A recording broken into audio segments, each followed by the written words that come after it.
Good morning, good afternoon, and good evening to everyone joining our PropFundrs Community Webinar. You may be joining us live now, which is great to have you in the room. And for those that are listening, you might be morning, afternoon, or evening, or maybe it's the middle of the night for all I know, as you're listening to the recording. So welcome one and all. Absolutely delighted today. We're going to have a really, really interesting monthly webinar with a lot of really good information. Let me say, first of all, hello to our special guests, Alex and Jake from OFX. How are you guys? Doing Doing well, well, David. thanks, David. Thank you for Thank you. having us. Yeah, cheers. Yeah, no, absolutely fantastic. Looking forward to hearing more from you just in a few moments' time. And also, Paul, one of the PropFundrs clients. How are you, Paul, today? Yeah, I'm good. Thank you. Good, thank you. Yeah. Fantastic. Good to have you back on. You were on as a guest on a panel we did a few months ago, as I recall. So good to have you back on for a quick update on that front. Okay, so housekeeping. We don't use the chat box. We use the Q&A. So if you have any questions, please do put any questions you have into the Q&A box, and we'll endeavour to answer those as we go along. If we don't get them answered during the webinar, we can drop an email afterwards and try and answer any questions that you have. So without any further ado, let's just get straight into today. So initially, it's just hard to believe we're now in May. It's just been that long since Christmas, January, February, March, April, May. Interesting few months, but out on the road with various projects that we're involved in. In some cases, we've done consultancy with property developers. Other cases, we've helped raise funding, match funding with senior debt, second charge, equity funding. So yes, it's great to look back over the last number of months and to see where we've been and what we've done. And looking forward to the next half of the year as it comes up. I do have some big breaking news announcements, but they're going to be in June, not today. So I'm just whetting the appetite a little bit. These are coming.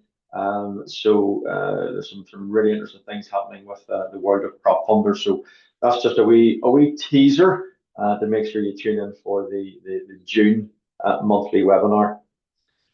Of course, if you haven't already, make sure you please subscribe to our property funding podcast.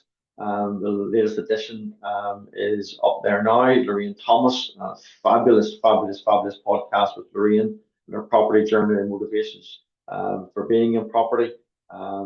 Health issues around members of her family and the drivers around that. Fantastic. So if you haven't already, subscribe. There's a bunch of other podcasts you can listen to from a whole variety of people. With a few more being edited currently, but certainly make sure you get on the Spotify if you want to just listen, if you want to actually watch it as well on the YouTube, and you'll get lots of good information there. So we are every so many months we do our client focus as we call it. Paul, thanks for joining us. We're going to spend a quick couple of minutes on a quick update from you. So I've described you as a man with a mission, Paul. And if you want to come off mute there, you can. Engage. So a man with a mission. So just remind everyone your background quickly and what is your company and what's motivating you to do what you do. Yes. Thank you again, David, for having me. Yeah, my name is Paul. Originally, I was born and raised in Kenya, Africa, and I've spent nearly half of my life in this country. And that's where I started my investment journey. When I came in this country, I bought land in my home country and I built my portfolio there. But after a few years, then I wanted to retire back home, but I got married, I got kids, and my life changed. So I started investing in this country a few years ago. And I invest in HMOs, so turning tired 4-bed, 5-bed to 6-bed HMOs. And that sounds like a title of a book, Paul. Got married, got kids, life changed. When you write your journey in property, that could be it. So yeah, no, brilliant. Thanks for that. And in terms then of Decent Abodes, your mission statement is on the screen. Provide high quality accommodation solutions for professional men in need. So what motivated that and why that particular sector? What I've done, I've I have friends, and I've also viewed a lot of properties, and I noticed that there's a certain age of men that, through may not know their own fault, they end up living in accommodation that they do not deserve. So I thought I would be the link man to house men that, through any not their own fault, maybe marriage breakdown or anything, they end up living in below standard accommodation. So those are the men that I target to Excellent. house. Excellent. And then you have this project that we've had a bit of work with you on down in Darlington. Just explain sort of briefly, high level, the project and where it's at now. Yeah. This is a project that we bought last year. At the moment, it's still on a bridge. Uh, it's a four bed. We will be turning it to a 6-person, 7 persons, 6 bed, 7 persons HMO. Yeah, that is where we are at the moment. So we are in the process of turning it now, refurbish it now. Okay. And is And in Darlington. yeah, brilliant. And it's local amenities, train stations, all the rest of it. Location of the property's very good, as I recall. And you purchased it for 220. Was it an open market value purchase, or did you purchase it direct from an investor or a landlord? No, he was in the open market, but he was in the market for over a year. So a lot of people missed a few things here and there. So we did get in on a bargain. So we paid 220, but the true value is more than 260. Perfect, brilliant. That's exactly the type of properties you want to purchase, and you're now moving into the refurb phase, which I think is around about 50,000. And I know you're engaging with some private investors about those funds. So how long is the project going to take, you think, once you get in? Yeah, it should take 4 to 6 months. Okay, Yeah. good. And then when that's done, new GDV around about 390. So your projected gross yield on that is at 14%. And obviously helping professional men have somewhere to stay that's more sort of suitable for their lifestyles. So fantastic. So are you happy with the project so far? What's your main frustration, just to finish this off? Yeah, I think I'm quite happy with with how far we are at the moment. So we are in the process of we engaging our private investors to raise some capital to do the refurb. So that's where we are at the moment. Brilliant, fantastic. Okay, well, look, we'll have you back on again in a few months, as hopefully you'll be showing us the before and after pictures with the project completed and on the market. So, Paul, thank you for your time. I know you're rushing off another meeting there, so that was useful. I like to have sort of real lives, real people, real projects, and you'll be able to provide that for us. So, wish you every success for the project. Hope it goes well, and no doubt we'll be in touch. Thank you very much. I'll surely be back. Thank you. And thank you for having Thanks, me. Paul. All the best. Thank Thank you. you. Thanks. Bye Thank you. bye. Bye. Bye. Bye. Okay, so straight on then to our main guest today, and I'm really looking forward to this. We've been trying to schedule our diaries for a few months, and I know one of the sort of senior executives in OFX. I had coffee with her in Dublin about 2.5 months ago now, and we said, right, let's get some of the team on to talk about sort of the high level stuff. So massive welcome to Alex and Jake. I'll just sort of set this up and hand over to you guys to take it away. But what we're kind of talking about today, people who are on the call now or who watch the recording are either developers or investors in property. But if they're investors, they probably also do other things as well in investments. So I thought this would be a really relevant time to do this. World economy is a bit uncertain. We've got this Trump factor and of course what it impacts in onto the UK market. But some people don't really understand what currency exchange even is and how it plays into business sometimes. So I've asked Alex and Jake to talk a bit about the benefits of using a company like OFX. So guys, I'm going to let you give your quick introductions and then you tear away with a couple of slides, which we're really looking forward to. Thank you so much, David, and thanks once again for having us. Really appreciate it. By way of introduction, you might not be able to tell from the photo. That photo is probably about 10 years old. I'm sorry. But my name is Alex Edwards. I've worked at OFX for very close to 18 years. In fact, just over 18 years. So a long time. And I am responsible for looking after our commercial team and managing our commercial team. Commercial team at OFX are responsible for acquiring and supporting mostly business customers, ranging from SMEs to FTSE 250 listed companies, manage currency risk and international payments. That's me in a nutshell, and over to you, Jake. Thanks, Alex. Yes, I'm Jake Trask. I've been with OFX since crikey 2012 now, so 13 years. Started off on the private desk. After a couple of years, I got moved on to be a corporate client manager, and now I'm one of the senior corporate account managers here. So I look after a portion of those clients that Alex mentioned, SMEs that have foreign currency requirements, be that paying international foreign denominated bills and suppliers, or indeed, earning foreign currency and needing to convert that back into sterling, euros, dollars, whatever it may be. So yeah, I manage a book of clients, but I've also done quite a lot of media work in the past, been spoken on been quoted on Bloomberg, BBC, Times, and a few other publications over the years. So yeah, I'm the one who sort of keeps an eye on the markets and tries to educate people internally about what's going on in the world of FX. Excellent. Sounds like exactly the two people to have on for this. So, okay, I'll let you take it from there in terms of the slide on the screen and comments you want to make. Great. Yeah. So just little bit about OFX. We were, I suppose, the original fintech startup. We were founded in a garage on the northern beaches, not far from Sydney, in Australia, over 25 years ago. So we've been in business a long time now.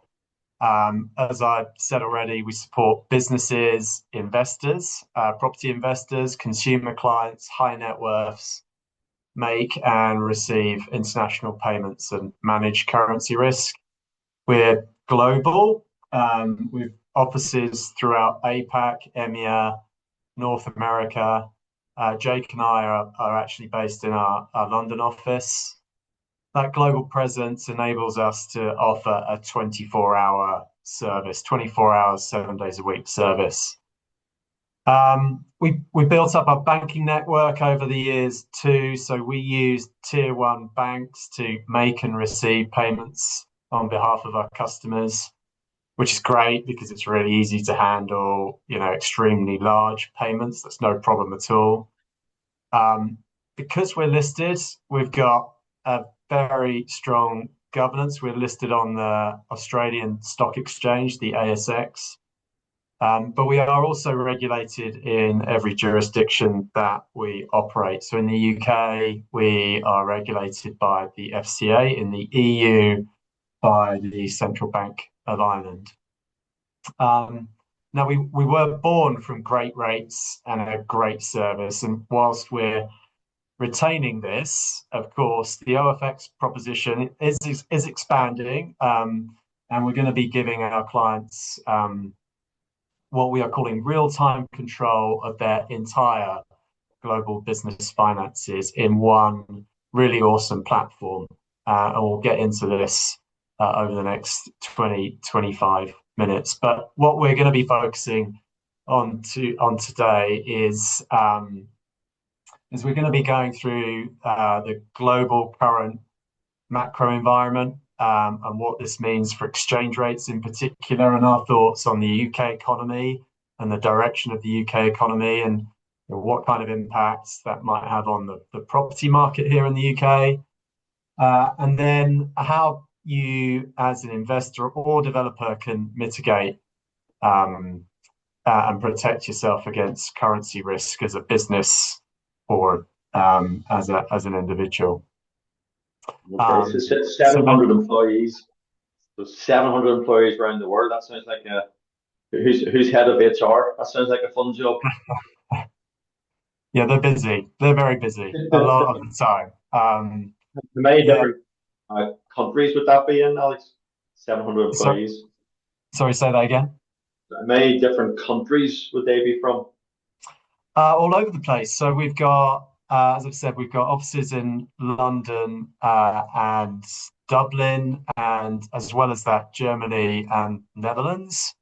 But our big hubs are Australia and North America outside of EMEA. So we have offices in San Fran, Toronto, Edmonton, um, and then Sydney, Melbourne, Auckland as well as parts of Asia, so Hong Kong and Singapore too. Pretty varied. Definitely, the world's become a very small village when it comes to technology. So you mentioned there just about sort of what's happening on the global economy. There's obviously been probably a lot of uncertainty and change over the past 4 or 5 months, particularly post Mr. President Trump coming into office. So yeah, so what's your sort of high level take, or how best to describe to someone what's happening at a macro level? Yeah, well, Jake, I'll let you take this one. Yep, I'll jump in here. Thanks very much, David. So there's always well, there's a whole myriad of different things that affect interest rates, but there's generally some sort of overriding theme that affects exchange rates, I should say, for currencies. It was the GFC many years ago, then it was the Greek debt crisis, then it was Brexit, then it was the pandemic, and now it's very much Trump and tariffs, and that's been the real driver of the FX markets over year to date, and well, since November last year when Trump won the election, and that's been characterized in some quite unusual moves of late. When Trump came in, business-friendly policies, inflation driving policies, so the dollar strengthened on the back of that across the board. So Q4 2025 and into Q4 2024 and into Q1 2025, the dollar strengthened across the board. And then he unleashed his tariff policy, which obviously sent equity markets into meltdown around the world. But one of the more unusual reactions to that was that when markets flock to safety, they often flock to the US dollar as a safe haven asset, a bit like gold and the Swiss franc and Japanese yen are.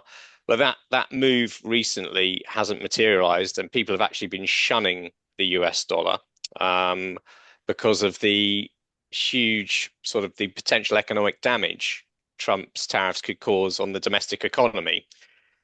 He's also been meddling in the Federal Reserve's independence. He likes calling out Fed Chair Jay Powell quite a lot and saying he's doing a useless job and he should cut rates despite the prospect of price rises.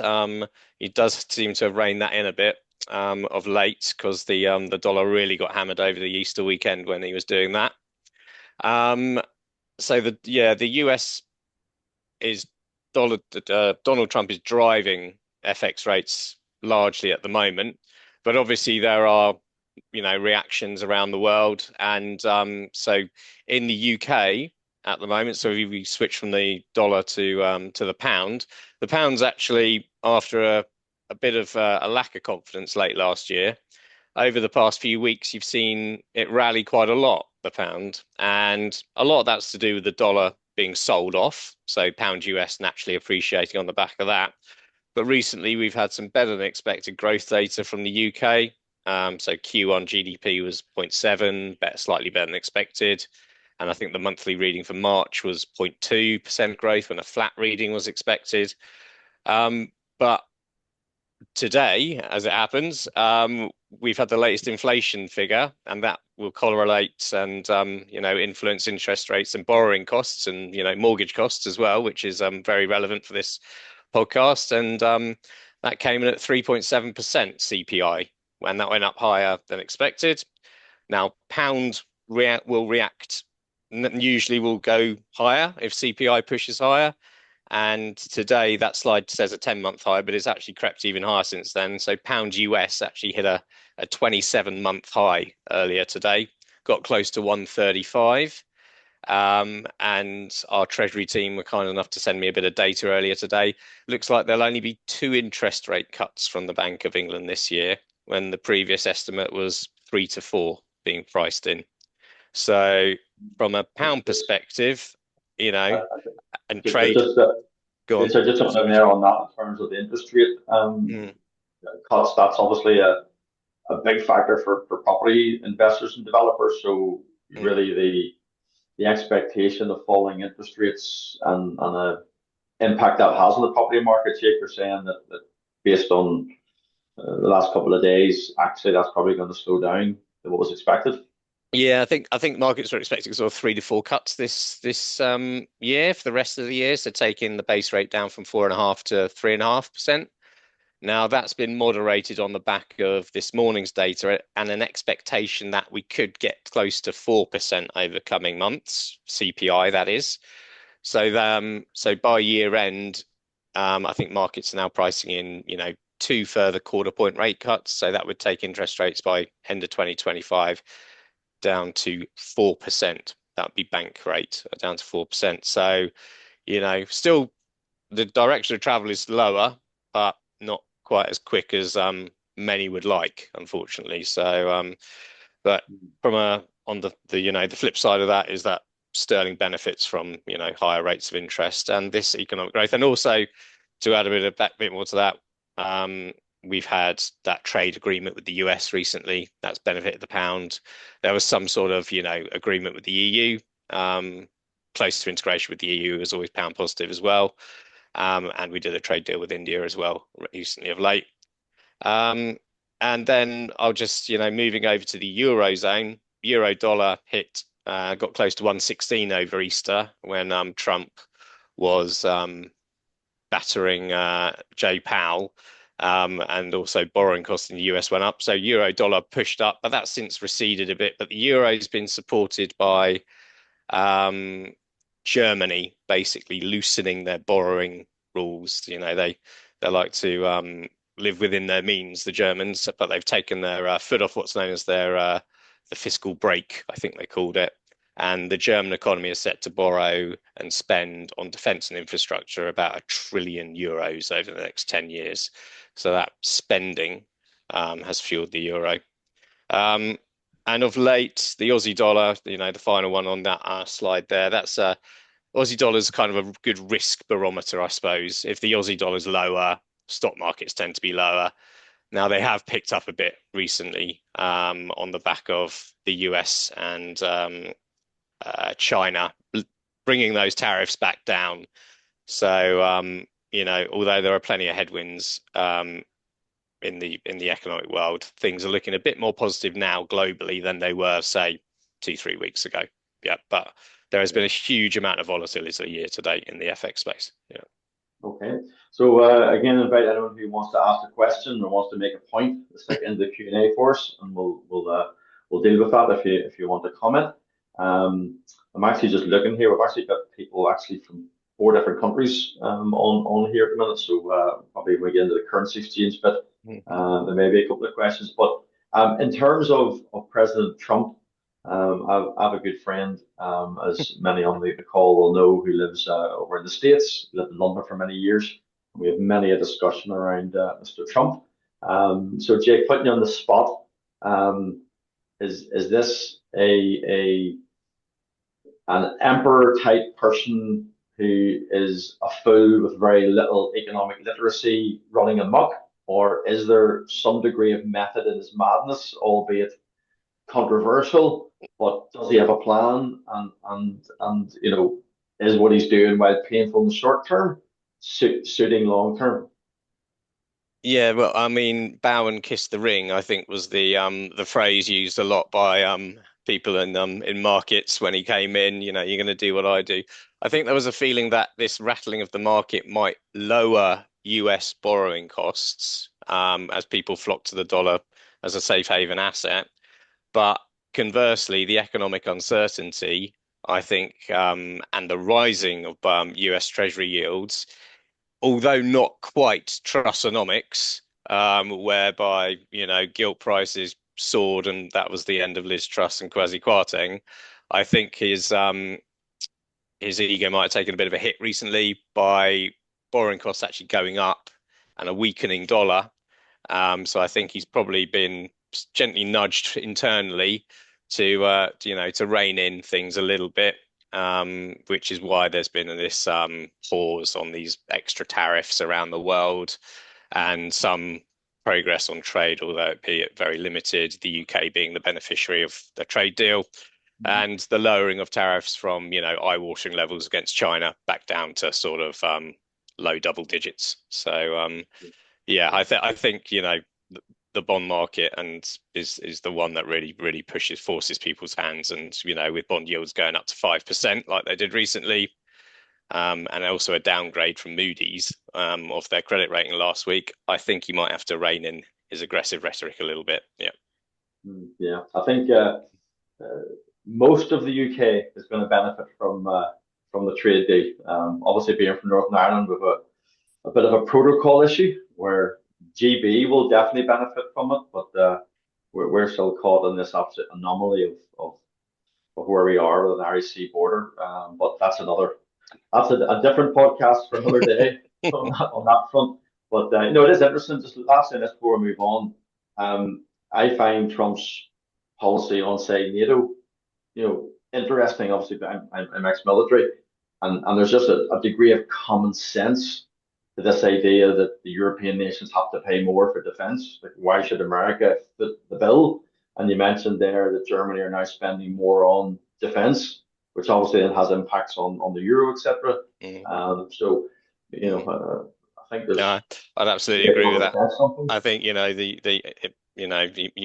think what you may about Trump, that point about, we're covering a lot of the costs of NATO rings true. And I think that will cause greater integration in the European EU and the UK and, the peripheral countries within the bloc and the Europe. Hence, UK EU trade deal the other day and, Germany, loosening their spending restrictions. So, yeah, for sure. Yeah, perfect. Okay. So well, sorry, just before we supposed to go off that, in terms of any further impact, say specifically on the property market, or maybe that's coming later on. If you want, is it now or later for a bit of sort of property? Well, I'll just touch on what we'd already touched on. Interest rates is one of those things that will be a key influence on the property market, and it's looking like they're going to come down a bit slower than was previously forecast. But there are tools that OFX offers there to help sort of reduce the cost and mitigate the risk, and I might defer over to Alex to run through those now. Yeah. Perfect. Yep. So there you go. Leads it nice. That was an excellent segue. There you go.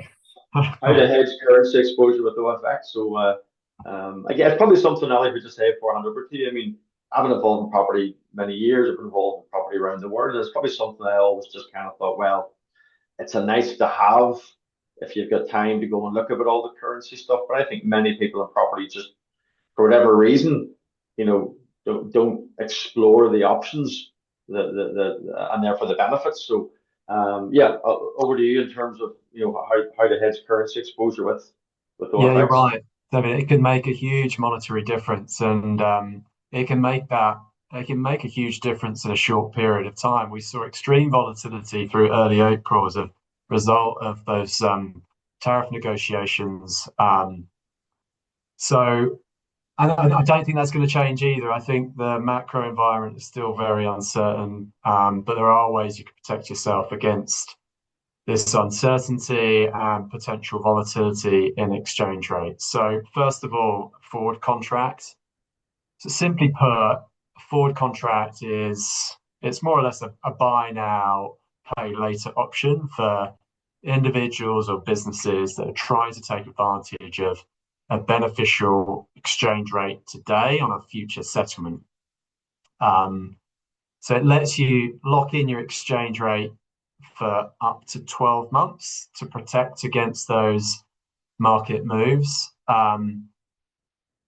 They're primarily used to hedge the risk of exchange rate movements. In fact, almost exclusively to hedge exchange rate movements. It can help your business or you as an individual avoid the risks and those uncertainties associated with adverse currency movements as well. So here's an example, I guess, of how some of our clients might use a forward contract. You might want to flip this on its head if you're investing in the UK, but if you're living in the United Kingdom, you've bought an investment property in France, you're paying your settlement fee in euros, of course, it means you're going to be exposed to exchange rate fluctuations between the euro and the pound. So by using the forward contract, you are protecting yourself, as I've mentioned already, from any potential for adverse movements in the exchange rate. And you can also take advantage of a great rate between the date of sale and the settlement date. For example, now, sterling euro rate is at 118. It has been at 122. If you'd locked in at 122, you're buying your property in France, of course, you'd be laughing right now, and you would have saved significant money. So no matter how that exchange rate changes in that period, you've got it fixed in. You know exactly how much you'll need to convert to cover your settlement payment on settlement date.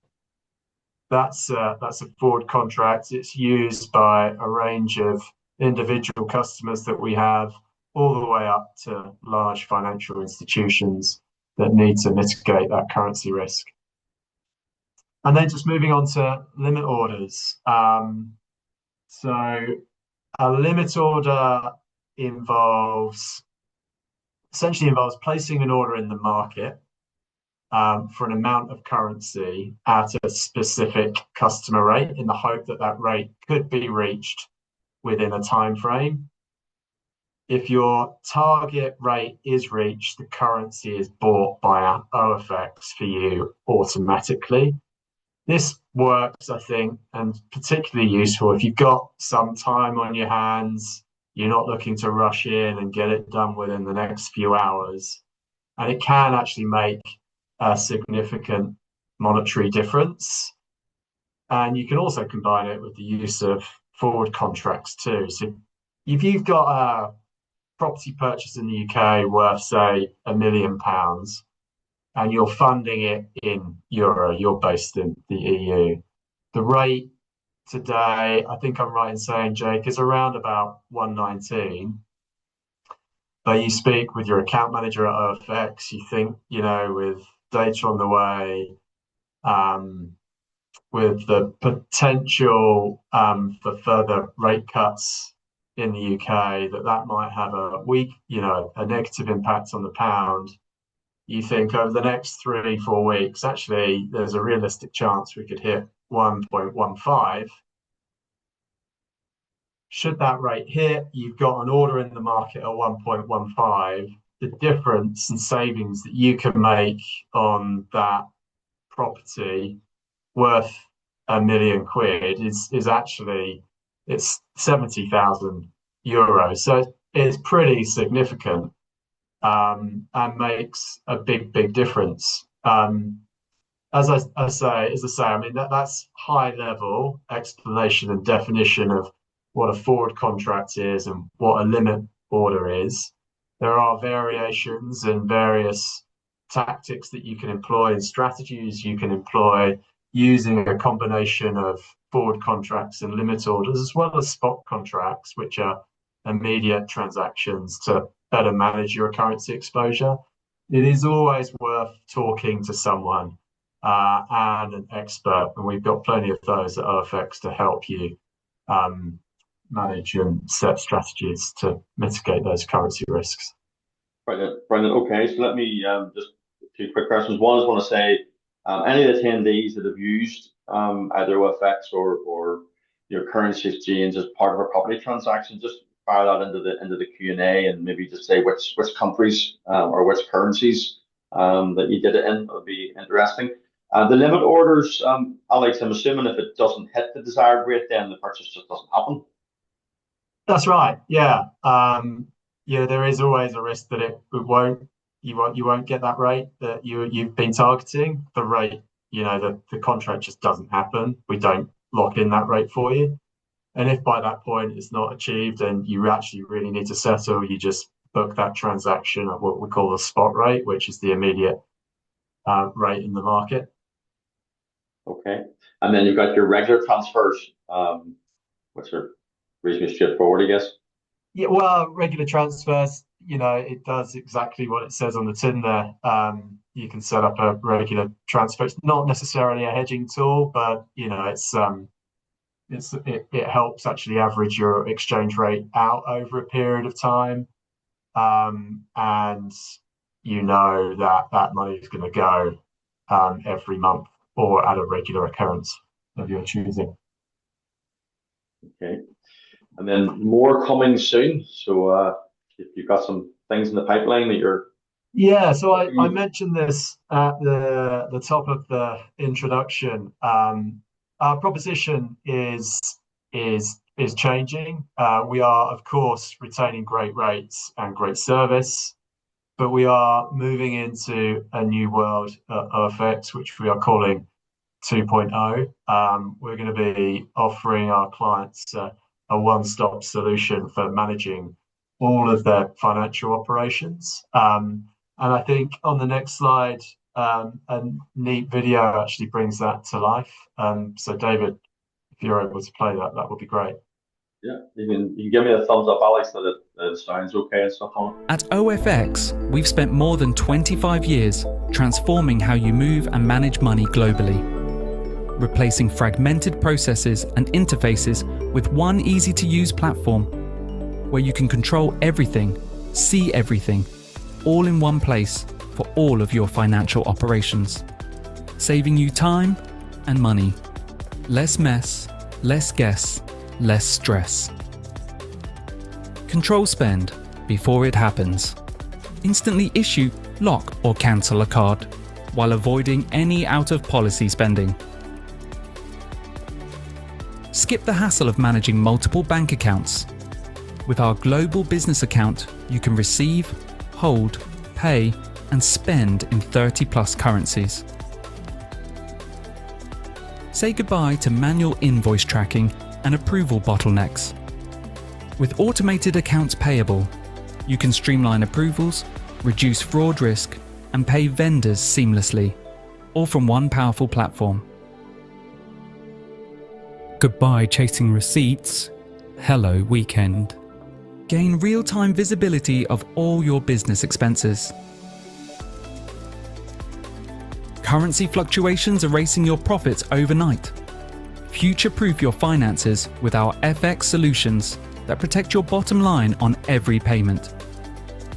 Approval workflows, expense management, and budgets, all in one simple automated platform. Ready, set, control. It's never been this easy to do global business. Transform how you move and manage money globally with more visibility, more insight, and more control. Just like that. Excellent. Very, very good video. Okay, so yeah, so certainly a lot more than just a straight currency. You're trying to add on more sort of features for customers. Absolutely, that's it. And I think the video sums it up very nicely. At OFX, and that's, I guess, a wrap from Jake and I.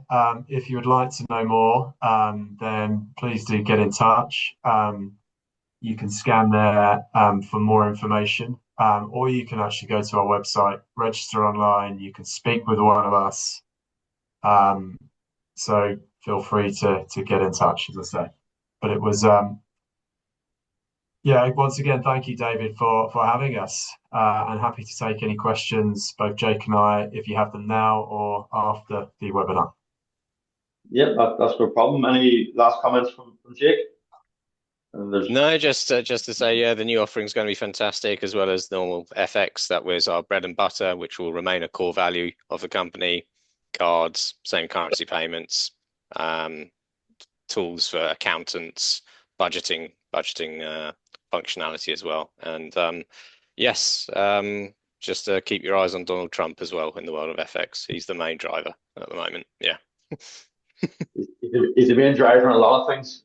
So it is, you're right. I suppose one obvious question is the cost of service, and obviously how does OFX make its money? So you want to really speak to that in terms of, I'm sure there's tiers some way in that, is there?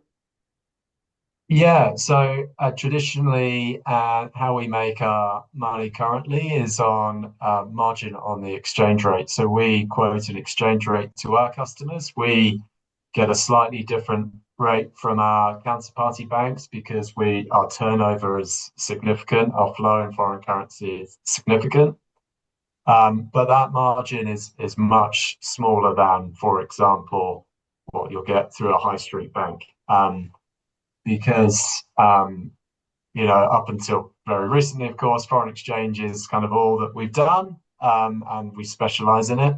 So our overheads relative to your large banks are that much smaller. So we are able to pass those savings on to our customers in exchange rates. Okay.